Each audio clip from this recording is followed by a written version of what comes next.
হাদিসে এই রাতের কিছু চিহ্ন বর্ণনা করা হয়েছে। এ থেকে কয়েকটি আমি আপনাদের সামনে আলোচনা করব।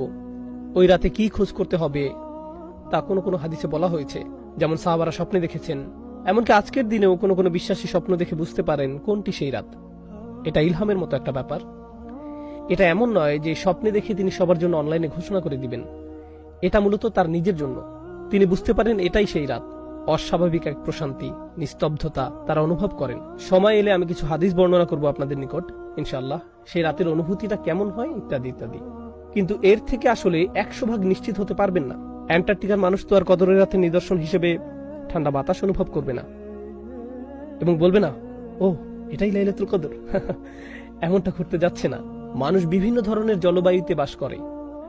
যেমন যেমন স্কটল্যান্ডে যারা বাস করে সেখানকার জলবায়ু প্রধানত মেঘাচ্ছন্ন। এজন্য সকালবেলা সূর্যের তীব্র আলো সেখানে খুব একটা দেখা যায় না। তাই এভাবে বলা কঠিন যে অমুক অমুক নিদর্শনগুলো একেবারে পরিষ্কারভাবে লাইলাতুল কদরের প্রতি নির্দেশ করছে। কিছু কিছু নিদর্শন এই রাতের প্রতি সম্বন্ধযুক্ত করা হয়েছে, তবে এটা হার্ড কোনো সায়েন্স নয়। তবুও আমি আবারও আমার নিজেকে এবং আপনাদেরকে স্মরণ করিয়ে দিতে চাই, এই রাতের খোঁজ করা খুবই গুরুত্বপূর্ণ এক অনুসন্ধান।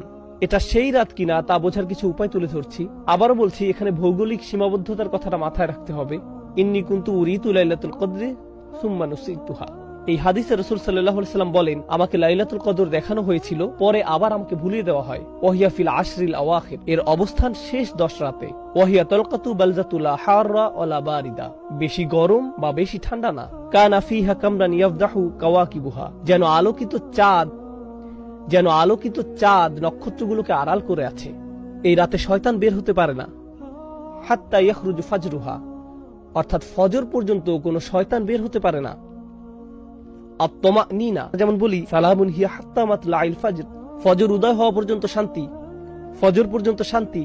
এর অর্থ হলো মানুষ এই রাতে অস্বাভাবিক শান্তি অনুভব করে। তারাবিতে যোগ দিলে দেখবেন এই রাতে কেউ বিরক্ত হয় না, কেউ হাত পা নেড়ে কোনো বিরক্তি প্রকাশ করে না, বাচ্চারাও দুষ্টামি করছে না।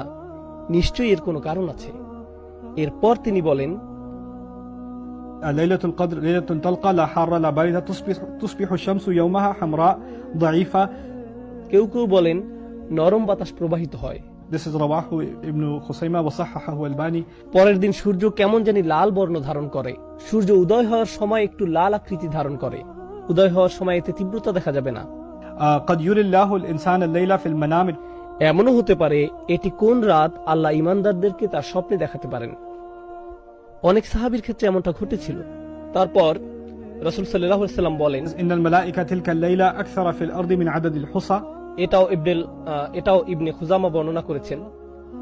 এই রাতে পৃথিবীতে ফেরেশতাদের সংখ্যা মানে পৃথিবীর ক্ষুদ্র বালুকণার চেয়েও বেশি হয়।